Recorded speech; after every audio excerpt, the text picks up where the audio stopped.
Hey everyone, good morning, welcome to my channel. আমি মুন, আর আশা করব তোমরা সবাই ভালো আছো, সাবধানে আছো। আর আজকে হচ্ছে 5th সেপ্টেম্বর, আর এখন বাজে 8:40। আমি ব্রেকফাস্ট নিয়ে বসে পড়েছি আর একটা ছোটোখাটো ভিডিও তৈরি করব বলে তোমাদের সামনে এলাম। মন মানসিকতা একদমই ভালো নেই এই পারিপার্শ্বিক অবস্থার জন্যে। রান্না আমার হয়ে গেছে, রান্না কিছুই নয়, আজকে আলু আর চিংড়ি মাছ দিয়ে যে ভাজা ভাজা করি সেটা করেছি, আর ভাত, বাস ওটাই। আর একটু দই আছে, ওই দিয়ে আমার হয়ে যাবে। আর ব্রেকফাস্ট এই সব পেঁপে, কলা, একটু নারকোল, একটু ডিম ভাজা, একটা শসা টমেটো ভাজা, এই ভাজা বলছি, শসা টমেটো কাটা, আর 1 কাপ দুধ, এই নিয়ে বসেছি। রান্নাঘরের পাট সব শেষ। সকাল থেকে ইচ্ছেই করেনি জানো তো, যে ক্যামেরা অন করে হেসে কথা বলবো বা ভিডিও করব বা দেখাবো কিছু, একদমই ইচ্ছে করেনি। মন মানসিকতাটা জানি আমার মতো হয়তো তোমাদেরও সবারই এরকমই অবস্থা, একদমই ভালো না। ভালো না মানে আসলে অনেক আশা ছিল মনে, জানো তো, আজকের জন্যে। কেননা আজকে সেই 5th সেপ্টেম্বর, যেটা সুপ্রিম কোর্টে আজকে সিবিআইয়ের সেই সিল্ড এনভেলাপটা খুলে কি আছে ভেতরে, কাদের নাম আছে, সেইগুলো জানার একটা কৌতূহল তো ছিলই, ভীষণই আগ্রহ ছিল। আর তারপরে আজকে যেহেতু একটা হিয়ারিং ছিল, তো কি কতটা সিবিআই সুপ্রিম কোর্টে পেশ করে না করে, এই দিকে আমরা হাপিত্তা করে তাকিয়েছিলাম। এবং লাস্ট মোমেন্টে এসে গতকাল এটা ডিক্লেয়ার হলো যে সুপ্রিম কোর্টের যে প্রধান বিচারপতি, তিনি আজকে বেঞ্চে বসবেন না, যে কারণে এই হিয়ারিংটা ক্যান্সেল হয়ে গেছে। এইটা শোনার পর থেকে সত্যি ক্ষোভে ফেটে পড়তে ইচ্ছে হচ্ছিল। আমাদের সবার তো আর সম্ভব নয় রাস্তায় গিয়ে চিৎকার করে গলা ফাটিয়ে প্রতিবাদ জানাবো বা নিজেদের যে ভেতরকার ক্ষোভটাকে উগরে দেবো, কিন্তু বাড়িতে থেকেও সত্যি মন মেজাজটা ভীষণ দুমড়ে মুচড়ে গেল। কেননা অনেকটাই আশা রেখেছিলাম যে আজকে 5th সেপ্টেম্বর কি শুনবো, কতটা কি এগোলো এটুকু জানতে পারবো। কিন্তু এই যে প্রধান বিচারপতির বেঞ্চ আজকে অফ করে দেওয়ার ব্যাপারটাও একদমই ভালো ঠেকছে না কারুর কাছেই। তোমরা সবাই জানো, নিউজ নিশ্চয়ই তোমরা সবাই দেখছো এবং সবাই ওয়াকিবহলও আছো, নতুন করে বলবার মতো কিছু নেই। এটার পেছনেও কিন্তু অনেক অনেক রকম সব শুনছি বিভিন্ন নিউজে। আমরা আর কোথেকে লেম্যান কোথা থেকে জানবো বলো? এই বিভিন্ন নিউজ চ্যানেল থেকে যেটুকু শুনছি সেখান থেকে বুঝতে পারছি যে এই যে ভদ্রলোক, এই যে প্রধান বিচারপতি সুপ্রিম কোর্টের মিস্টার চন্দ্রচূড় নাকি নাম, তিনি যখনই আমাদের শাসক দলের বিপক্ষে কোনো একটা কেস চলে যাওয়ার মতো হয়, তখনই নাকি তিনি এই রকম বেঞ্চ অফ করে দেন, সেটাকে আর এগোতে দেন না। তো এটা নাকি একটা ওনার অভ্যেসগত ব্যাপার। আগেও ইনি এরকম করেছেন এবং সেম রিপিটেশনটাই কিন্তু উনি এখানেও করলেন। কেননা এটা শাসক দলের পক্ষে ছিল না কেসটা, শাসক দলের পক্ষে এই কেসটা ছিল না। তো যে কারণেই এটা পুরোপুরি ইচ্ছাকৃত বেঞ্চ অফ করে দেওয়াটা কি না, সেটা তো সবাই আমরা বুঝতে পারছি। আমরা পাবলিক হলেও আমরা তো একেবারে বোকা নই না, আমাদেরও তো কিছু বোধ বুদ্ধি আছে। আমরাও তো নিউজ চ্যানেলের ওপরে এত যে চোখ রাখি, এমনি এমনি তো না। আমরাও তো সেই নিউজগুলোর থেকে কিছুটা আঁচ করতে পারছি এবং বুঝতেও পারছি সব কিছুই, তাই না? তো এটা কিন্তু একেবারেই উচিত হয়নি, এবং এইটা শোনবার পর থেকে সত্যি মন মানসিকতাটা একেবারেই ভালো নেই, কিছুই ভালো লাগছে না। রান্নাটা নেহাত একটুখানি কিছু না করলে পেটে দিতে পারবো না, তাই করলাম, বাট কোনো কিছুতেই ইচ্ছে নেই। কালকে আমাদের এখানে কমপ্লেক্সের মধ্যে একটা বলা হয়েছিল যে 9টা থেকে 10টা, এটা শুনলাম সারা কলকাতাতেই হয়েছে, আমাদের এখান বলে নয়, 9টা থেকে 10টা পুরো আলো নিভিয়ে রাখতে হবে এবং ক্যান্ডেল জ্বালিয়ে রাখতে হবে। আমাদের এখানে যেটা হয়েছিল সেটা হচ্ছে 9টা থেকে 10টা তো অন্ধকার করে ক্যান্ডেল জ্বালাতেই হবে। এবং অনেকে মার্চ করে গেছিল ওই আমাদের এখানকার মেট্রোপলিস মল অবধি, সেখানে ওই উই ওয়ান্ট জাস্টিস বলে চেঁচাতে। তো আমার পক্ষে সেখানে যাওয়া তো সম্ভব নয়, কেননা আমার ম্যাগু রয়েছে, ঘর অন্ধকার করে আমি ওকে রেখে যাওয়া প্রশ্নই ওঠে না। ও একটা অবলা বাচ্চা, তো ওর দিকটা তো আমাকে দেখতেই হবে।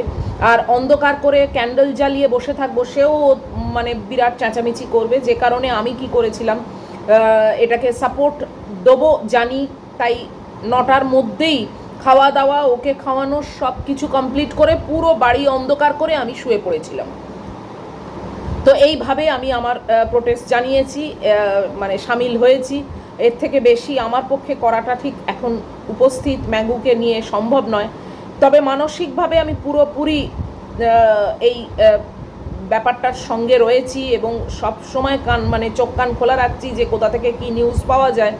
কালকে চতুর্দিকে প্রচুর প্রচুর সব মানুষ, জনগণ পথে নেমেছিলেন।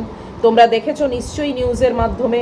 গড়িয়াহাটে, তারপরে যাদবপুরে ইডবি বাস স্ট্যান্ড, গড়িয়া, তারপরে সমস্ত জায়গায়, রুবি হসপিটালের কাছে, শ্যামবাজার, মানে ইভেন জেলা যেগুলো, সেখানেও শুধু যে প্রপার কলকাতা তা না, জেলাতেও সব মানুষরা পথে নেমেছেন। এবং ভিক্টোরিয়া মেমোরিয়ালটাও কালকে অন্ধকার করে রাখা হয়েছিল এই প্রোটেস্ট জানানোর জন্যে। কালকে তিলোত্তমার মা বাবা এবং পরিবারের কিছু লোক এসছিলেন, যেটা দেখলাম নিউজে। ওনাদের বক্তৃগুলো দিলেন এবং সত্যি শুনলে না মানে গায়ে কাঁটা দেয় এবং রাগেতে মানে থরথর করে কাঁপি আমি। মানে আমার এতটাই রাগ হয় এবং আমি জানি আমার মতো প্রত্যেকটা সাধারণ মানুষেরই এই সেম রিয়াকশান হচ্ছে। ওনাদের যা কালকে বক্তৃ শুনলাম, 300-400 পুলিশ ওনাদের বাড়িটাকে ঘিরে রেখেছিল। ওনারা নিজেরাই নিজেদের বাড়িতে নাকি ঢুকতে পারছিলেন না। তারপরে তিলোত্তমার যে কাকিমা, তিনি গাড়িতে উঠতে যাচ্ছেন, সেই গাড়ির থেকে ওনাকে ঠেলে ফেলে দেওয়া হয়েছে। তারপরে তিলোত্তমার বাবা মাকে আড়ালে নিয়ে গিয়ে পুলিশ টাকা দেওয়ার চেষ্টা করেছে। কেন? তারপরে ডেড বডিটা ওনারা রাখবার চেষ্টা করেছিলেন ওনাদের কাছে কিছুক্ষণ, ওরা সেটা অ্যালাউ করেনি। পুড়িয়ে দেওয়ার জন্য ব্যস্ততার শেষ নেই। তো এই যে সব ব্যাপারগুলো, এইগুলোর থেকে তো সত্যি একটা ভীষণই বিরক্তি এসে যাচ্ছে নিজেদের মধ্যে। বিরক্তি এসে যাচ্ছে। একটা মানুষের জীবনের কি কোনো মূল্য নেই? এবং এবং কাদের এর ওপরে যে এতটা মাথা আছে এবং উস্কানি আছে এবং আশকারা আছে, সেটা সত্যি আমরা জানবার জন্যে অধীর আগ্রহে বসে আছি এবং বসেছিলামও। ভেবেছিলাম অনেকটাই হয়তো আজকে হিয়ারিংয়ে আমরা জানতে পারবো, কিন্তু যিনি প্রধান বিচারপতি তিনি নিজের খেলাটা খেলে দিলেন। ঠিক টাইম মতো আজকে বেঞ্চটাকে অফ করে দিলেন এবং কালকে উনি এই লাস্ট 2-3 দিনই কিন্তু বেঞ্চে আসছেন না। এবং এটাও শোনা গেল যে অন্যান্য যে মানে রোজকার যে ডেলি কেসগুলো থাকে, সেগুলো কিন্তু ওনার যে আরও পার্টনার দুজন আছেন তারা কিন্তু সেগুলো সামলাচ্ছেন। কিন্তু এই কেসটার জন্যে তাদের পার্টনার, ওনার যে পার্টনাররা আছেন, আরও যে অ্যাসিস্ট্যান্ট ওনার বিচারপতিরা আছেন, তাদের দিয়ে কিন্তু এই হিয়ারিংটা উনি করাবেন না। এবং উনি নিজে এটা হাতে রেখেছেন এবং নিজেও করছেন না। সেটা কালকে অফ মানে ডিক্লেয়ার করে দিয়েছেন যে আজকে সেটা হবে না। আজকে ডিসমিস হয়ে গেছে কেস, মানে ডিসমিস হয়ে গেছে আজকে বেঞ্চটা। তো এর থেকে তো আর কি বলবো, মানে কোথায় বাস করছি আমরা? এখানে কি কোনো রকম মানে সেন্স বলে কোনো ব্যাপার নেই? সব কিছুই কি শুধু টাকার খেলা? সব কিছুই কি শুধু মানে দুর্নীতি? এই সব আমি বুঝতে পারছি না। এই একটা বিল পাস হলো, অপরাজিতা বিল বলে, কি ভ্যালু আছে? কালকেই আমি একটা ফেসবুকে লাইভ দেখলাম। একজন মডেল, একটি মেয়ে, খুবই ইয়াং, হয়তো গুড্ডিদেরই বয়সী কিংবা গুড্ডিদের থেকে একটু হয়তো 2-3-4 বছর বড় হবে। সেই মেয়েটি শুটিং সেরে ফিরছিল, আর একটা জায়গায় শুটিংয়ে যাচ্ছিল নাকি এরকম, দমদম স্টেশনে একজন বয়স্ক মানুষ তার ব্রেস্টে হাত দেয়, অশালীনভাবে তাকে টাচ করে। সেই মেয়েটি তার গেঞ্জিটা ধরে ফেলে, তার জামার বোতাম ছিঁড়ে যায় ভদ্রলোকের, সেই বয়স্ক ভদ্রলোক। এবং সে বলছে, মানে সে বুড়ো মানুষ, হ্যাঁ, যথেষ্ট বয়স হয়েছে তার, কিন্তু আশ্চর্যজনক ব্যাপার দেখলো সে যে স্টেশনে প্ল্যাটফর্মে যতজন পাবলিক দাঁড়িয়েছিল, ইভেন মেয়েরাও, কেউ আসেনি তাকে সাহায্য করতে বা তাকে কোনো রকমভাবে প্রোটেকশন দেওয়ার জন্যে। তাই সে বলছে যে এই যে উই ওয়ান্ট জাস্টিস বলে সবাই মিলে চিৎকার করছো, এইটাকে বন্ধ করো। এটাকে বন্ধ করে সত্যিকারে এগিয়ে যাও কারুর সাহায্যের জন্যে। যখন কারুর সত্যিকারের সাহায্য দরকার তখন সেখানে যেন সবাই এগিয়ে যায়, সেই বেলায় নেই। বলছে মেয়েটা যে অন্যান্য মেয়েরা, মহিলারা তারা সব ভিডিও করছে, কেননা ভিডিওটা ভাইরাল করবে বলে, ভিউ কামাবে বলে। আর আমি একা, আমাকে অনেকে বলছে যে ভিডিও করো ভিডিও করো, মেয়েটি বলছে আমি ভিডিও করব কি, আমি তো সেই লোকটাকে নিজে একা হাতে ধরে রেখেছি জামাটা, এবং সে ছাড়িয়ে নিয়ে বেরিয়ে যাবে। তো সেইখানে আমি কতটা পারবো যে তাকেও ধরবো এবং আমি ভিডিও করব, বলে একটা মানুষ, একটা জনতা এগিয়ে আসেনি সেই মুহূর্তে আমাকে সাহায্য করবার জন্যে। তো এটা তো একটা মানে ভীষণই ধিক্কারজনক ব্যাপার। মানুষ কি সবসময় ভিউয়ের কথা চিন্তা করে? মানুষ কি সবসময় video video video video viral করব, এই করব? মেয়েটার কাছে যদি গিয়ে ওই লোকটাকে যদি ধরে তার ভিডিও করে পাবলিক করা হতো, তাহলে তো অন্তত একটা কিছু কাজের কাজ হতো। মেয়েটির একার পক্ষে সেটা সম্ভব হয়নি, আর পারিপার্শ্বিক যারা এতজন প্ল্যাটফর্মে ছিল তারা কেউ সাহায্যের জন্য এগিয়ে আসেনি। অদ্ভুত ব্যাপার, অদ্ভুত ব্যাপার। এই হচ্ছে আমাদের পাবলিক। কি বলবো, মানে আমি তো বুঝতেই পারছি না যে একদিকে মানুষ চেঁচাচ্ছে উই ওয়ান্ট জাস্টিস, একদিকে যেখানে সামনে চোখের সামনে কিছু ঘটছে সেখানে মানুষ এগিয়ে যাচ্ছে না। জানি না, মানে পুরো ব্যাপারটা কন্ট্রাডিক্টরি হয়ে যাচ্ছে, তাই না?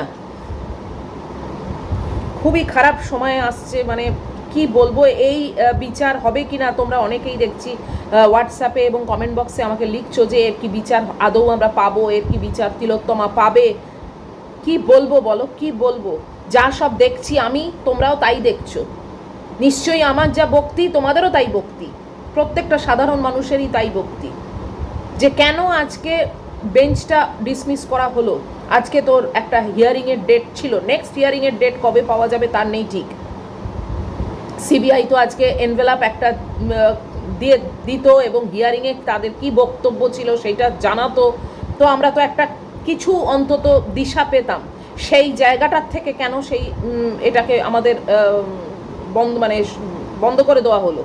কি কারণ, কি লুপহোল আছে, কি ফাঁস হয়ে যাবার ভয় আছে, যে কারণে আজকে এই সিবিআই এর এই ব্যাপারটাকে সুপ্রিম কোর্ট ডিসমিস করে দিল? এই সব নিয়ে আমার এতই মন মানসিকতা ডিস্টার্বড আছে না, সত্যি এখন মানে ভিডিও করার মতো মানসিকতা আজকে অন্তত নেই। দেখো, একেবারেই যে করবো না তাও না, এটাও তো নয়, এটা আমার প্রফেশন, এটা আমার ভালোবাসা, সব কিছু তোমাদের সঙ্গে সময় কাটাতে আমার ভালো লাগে। আমি আমার যা করি সেটা যথাসামান্য হলেও আমি তোমাদের সঙ্গে শেয়ার করি, এবং তোমাদের সঙ্গে সময়গুলো কাটাতে, মানে ক্ষণগুলো কাটাতে আমার ভালো লাগে, তাই জন্যেই আমি ভিডিও করি। কিন্তু সেটা হয়তো করব, কিন্তু একেবারে টাটকা টাটকা কালকে এই খবরটা পাওয়ার পর না, আজকে আর সত্যি একদমই ইচ্ছে হলো না যে হেসে ভিডিও করি এবং সব কিছু নিয়ে থাকি।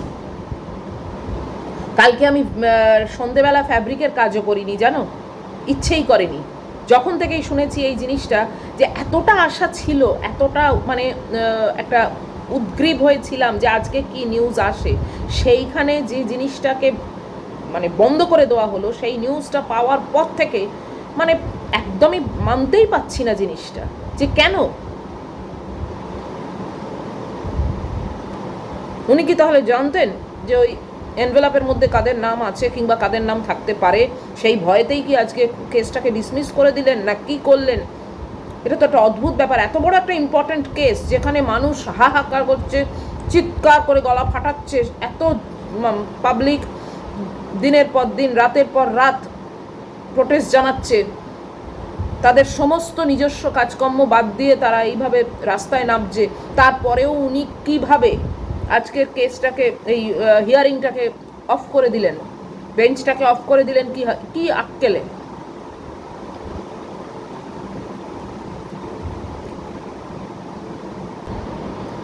এইখান থেকেই তো অনেক রকম সন্দেহ আরো মনে যাচ্ছে, তাই না?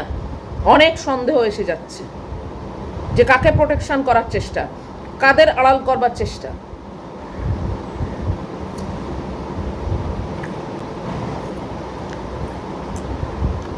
তারপরে কালকে ওই মেয়েটি, যেটা কথাটা তোমাদের এখন বললাম, ওই মডেল মেয়েটি, তার ইনসিডেন্টটা শুনেও বিরক্তিতে ভরে যাচ্ছিল যে এতগুলো লোক যে প্ল্যাটফর্মে দাঁড়িয়ে আছে তারা কি করতে, তারাই আবার দেখো অন্য জায়গায় গিয়ে ওই মিছিলে পা মেলাবে, গলা মেলাবে।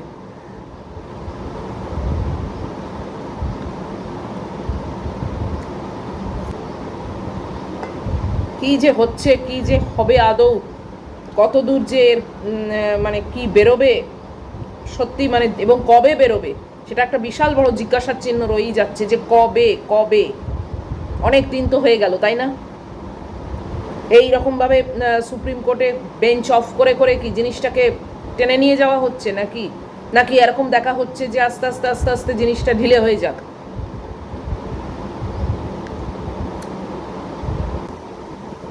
তোমাদের কি মত, তোমাদের কি বক্তি, অবশ্যই তোমরা কমেন্ট বক্সের মাধ্যমে জানাবে, হোয়াটসঅ্যাপের মাধ্যমে জানাবে, কেননা এটা এই দুটো মাধ্যম ছাড়া তোমাদের সঙ্গে আমার কমিউনিকেট করার মতো কোনো রকম উপায় নেই। তো তোমরা অবশ্যই জানাবে তোমাদের মত, তোমাদের কি মনে হচ্ছে অবশ্যই জানাবে। কেননা আমার বক্তব্য আমি অবশ্যই তোমাদের সামনে ক্যামেরার সামনে তুলে ধরছি, কিন্তু তোমাদেরটা সেটাও তো আমি জানতে চাই।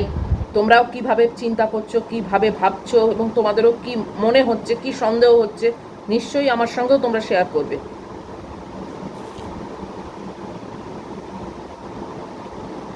তিলোত্তমার বাবা মা কালকে তার পরিবারের কিছু মানুষজনকে নিয়ে আর্জি করে এসেছিলেন। ওনাদের কতখানি মনের ওপর চাপ পড়ছে এবং কতখানি ওনারা মেয়ের স্মৃতির উদ্দেশ্যে এইভাবে আর্জি করে এসে দাঁড়িয়েছেন কালকে, সত্যি হ্যাটস অফ এবং a salute to both of them and to all the family members.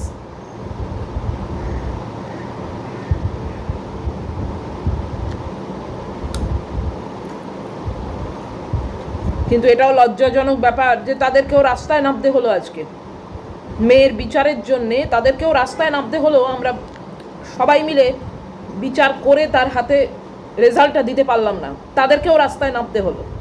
আমাদের প্রশাসন কি করছে?